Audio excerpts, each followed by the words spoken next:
ආයුබෝවන් 2026 වර්ෂයේ ව්‍යාපාරයක් පටන් ගන්න ඉන්න ඔයාට පිටකොටුවෙන් පටන් ගන්න පුළුවන් හොඳ ව්‍යාපාර අදහසක් අරගෙනයි මම අද ඇවිත් ඉන්නේ. අද මම ඔයාලට අරගෙන ආවේ පිටකොටුවෙන් බිස්නස් එකක් කියන මාතෘකාව යටතේ මම ගෙන වීඩියෝ සීරීස් එකේ පළවෙනි වීඩියෝ එක. මේකෙදි අද අපි කතා කරන්නේ ප්ලාස්ටික් බඩු ව්‍යාපාරය සම්බන්ධව. ඔයාට මේ වීඩියෝ එකෙන් මේ ප්ලාස්ටික් ව්‍යාපාරයට තියෙන ඉල්ලුම ව්‍යාපාරය පටන් ගන්නේ කොහොමද? ප්ලාස්ටික් බඩු ගන්න පුළුවන් තැන් මොනවද? ආරම්භක පිරිවෙල කොච්චරක් යනවද වගේ මේ හැමදේම පැහැදිලිව මම ඔයාලට මේ වීඩියෝ එකෙන් කියලා දෙනවා.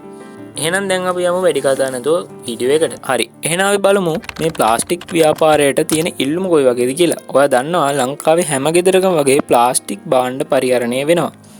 ඒ කියන්නේ මේ බිස්නස් එකට තියෙන ඉල්ලුමත් එන්න වැඩි වෙනවා.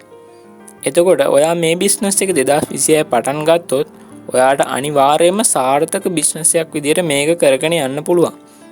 කොහොමද මේ ව්‍යාපාරය පටන් ගන්නේ? ප්‍රධානම විදිය තමයි ඔයා ස්මෝල් විදියට පටන් ගන්නවා නම් පිටකොටුවෙන් හෝල්සේල් අරගෙන රීටේල් විදියට මේක විකුණන්න පුළුවන්. ඒ විකුණන එකත් ක්‍රම 3කට ඔයාට කරන්න පුළුවන්.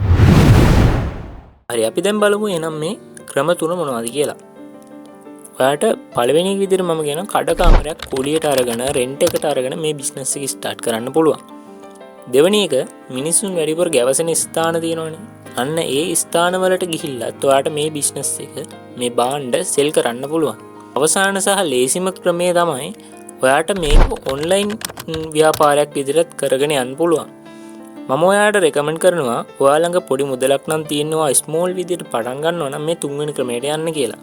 මේ ක්‍රම තුනේම වාසි සහ වාසි තියෙනවා. අපි ඒව වෙනම වීඩියෝ එකකින් කතා කරමු.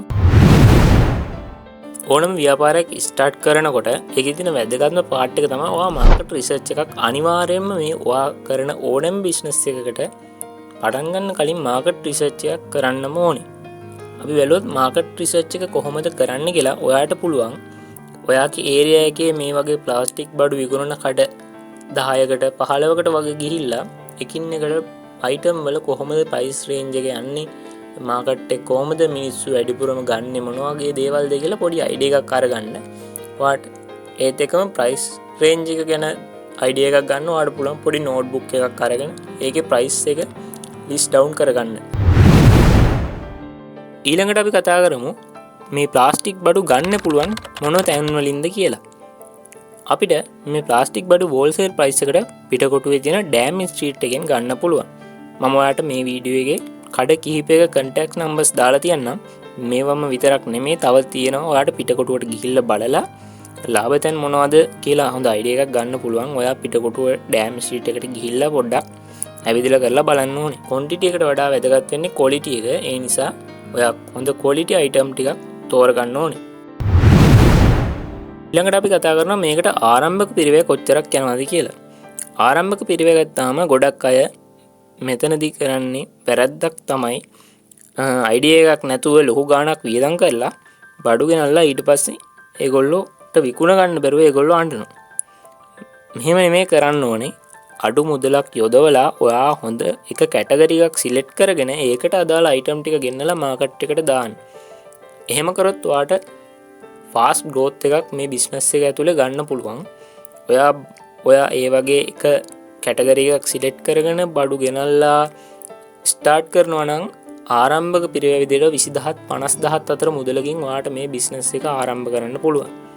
මෙතනදී කවුරුත් කියන්නේ නැති කතාව තමයි අන්න අර මම කිව්වා වගේ ඔහේ බඩු ටිකක් ගෙනල්ලා ඉවරලා විකුණ ගන්න බැරි වුණාට පස්සේ මිනිස්සු කියනවා මේ බිස්නස් හරියන්නේ නැහැ කියලා. එහෙම නෙමෙයි. ඔයා එක කැටගරි එකක් සිලෙක්ට් කරගෙන හරියට බ්‍රෑන්ඩින් කරලා මේ බිස්නස් එක කරනවා නම් මේ බිස්නස් එක හොඳට ඉක්මනට සාර්ථක වෙන්න පුළුවන් බිස්නස් එකක්. අවසාන සහ වැදගත්ම කාරණාව කොහොමද මේක ඔයා ග්‍රෝ කරගන්නේ ඔයාගේ බිස්නස් එක කියන එක. මේක බිස්නස් එක ග්‍රෝ කරද්දී ඔයා ඔන්ලයින් නම් කරන්නේ පොඩි මුදලකින් පටන් ගන්න නිසා ඔයාට පුළුවන් TikTok එකේ, Facebook එකේ, Instagram එකේ pages හදලා ඒකට reels upload කරන්න.